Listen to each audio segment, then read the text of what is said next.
crossing the halfway mark of the week here at CNN Student News, and we're glad to have you along with us. From the CNN Center, I'm Carl Lazouz. First up, round two for Senators Barack Obama and John McCain as the White House hopefuls squared off in their second debate. The candidates met in Nashville, Tennessee last night to face off on the issues. Talk of the campaign trail has been heating up since their first debate. Attacks coming from both sides. Stephanie Elam reports on what the candidates had to say during last night's event. How can we trust either of you? Voters were asking the questions in Tuesday's presidential showdown. Tom Brokaw moderated the town hall-style debate, but most of the questions came from non-committed voters in the audience and over the internet.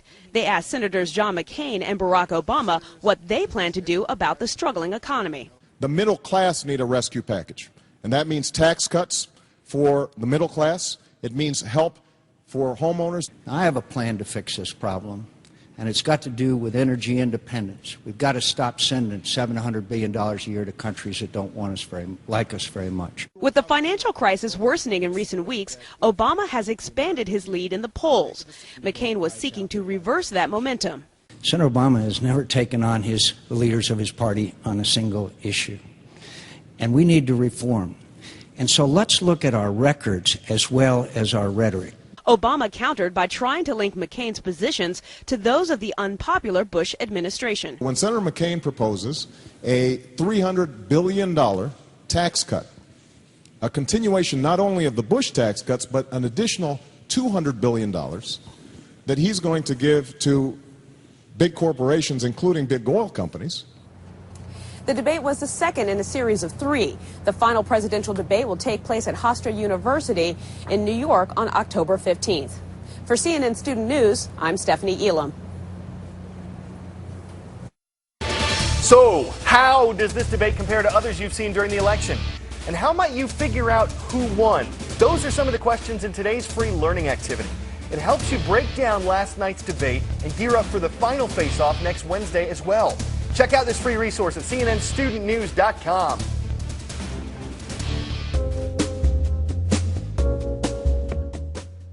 I'm taking the action necessary to make sure that this financial system doesn't collapse, so you don't get hurt. Listen, I understand America's frustrations. I went home out there to West Texas, where I was raised. Some old guy said, hey man, what are you doing? And I said, I'm recognizing reality, that this is a serious economic situation that requires strong government action. The government took that action last week with that $700 billion financial bailout we told you about. But if you look at the downward trend of the Dow Jones these days, it appears that investors aren't convinced things are turning around. The Dow indicates how the overall market is doing. Not well lately. Yesterday's closing was a 5-year low as the Dow dropped 500 points. Monday, it was a nearly 400-point plunge. That translates to about $500 billion that was wiped out of Wall Street. But the worst was last Monday, when losses totaled 777 points, or $1.2 trillion. Given the current financial crisis, many people's spending is shrinking. That's bad news for companies since the holidays, which are usually a busy buying time, are just weeks away. Jennifer Westhoven looks at what this could mean for the shopping season.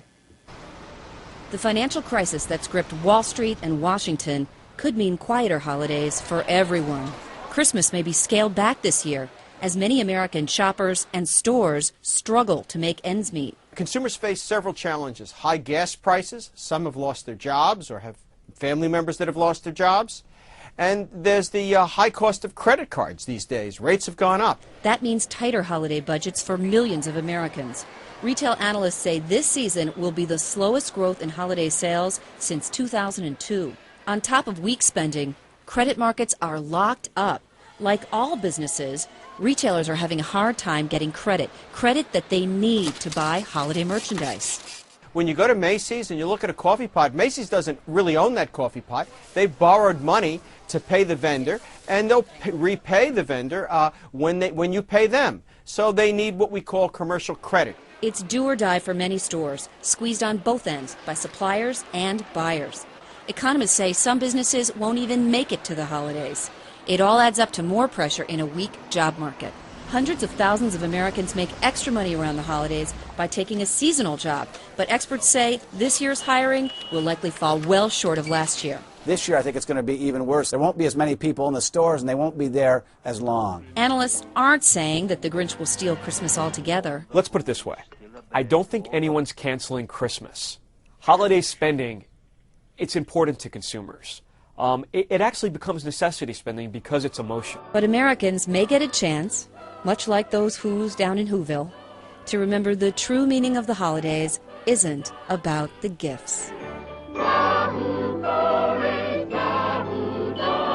Jennifer Westhoven, CNN, New York.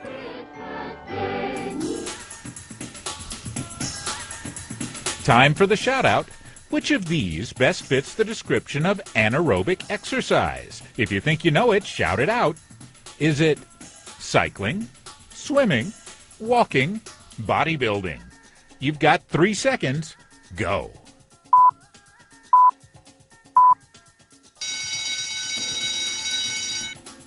In anaerobic exercise, you're using your muscles at high intensity for short bursts of time. That makes bodybuilding the best option here. That's your answer, and that's your shout-out. And weightlifting is what I did for an hour before coming into work today. Now, the other options you saw, of course, are aerobic exercise, lower intensity, longer time. No matter what kind of exercise you like, experts say you need to be doing more of it. According to new government guidelines, that means 2.5 hours per week for most adults. A lot of teens, though, need an hour per day. Most of that should be aerobic activity, running, skateboarding, riding your bike. But 3 times a week, you should include exercises that strengthen your muscles and bones, like sit-ups or lifting weights. To some of you, that might sound like a lot, but consider the long-term benefits. Those same experts say that regular physical activity can cut the risk of heart attacks, high blood pressure, diabetes, even depression. Sticking with sports now, it's natural to get excited. You look around the room, you know there's going to be somebody who freaks out when your team takes the field.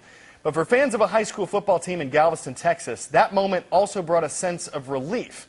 See, Hurricane Ike sacked Galveston last month. But as Alex Sands of affiliate KHOU explains, these fans are thrilled to be back in the game.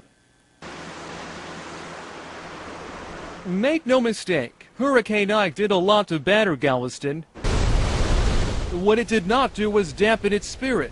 Not along its beaches, not on the high school football field. It's time to play. It's time to play. Time to get some R&R, rest and relaxation. It's been a long time coming. Time to play some ball now.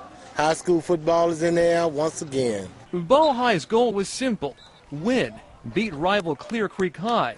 We still got a long ways to go, but we're happy to see them back out there. And pick up where it left off 8 days before Ike. We got it. We talking championship. We plan to go all the way. And I'm you know, all the parents and a lot of people that's out here, we're all behind them. As high school football seasons go, this one started out strong with Ball High beating Lamar 35-6. All eyes remain on the district championship. Everyone's really pumped up and excited that there's a game today because we were scared that we weren't even going to have a school. Go, baby! As a lot of people did, some players lost everything. Still, hard-pressed were they to let that get in the way of them giving their all. You know, I think our island's coming back. I'm really happy. It's a great game. Bow High may have lost to Clear Creek 17-7. No matter, they'll tell you. They've still come out strong, given what was, what is, fans, we want to see you stop! and what's ahead. From League City, Alex Sands, 11 News. Okay, before we go, imagine being held out of your house by this thing, a daunting doorman. The prominent python parked itself in front of the entrance to a Florida home on Monday, denying access and just causing this huge commotion. This sucker's about 8 feet long, and it put up a fight when animal control came to the rescue. One officer said the snake weighed more than he did. Eventually, as you see, they got the situation and the python all wrapped up. Talk about a real snake in the grass. Oh, okay, that's where we slither away for now. We'll see you again tomorrow. Have a great day.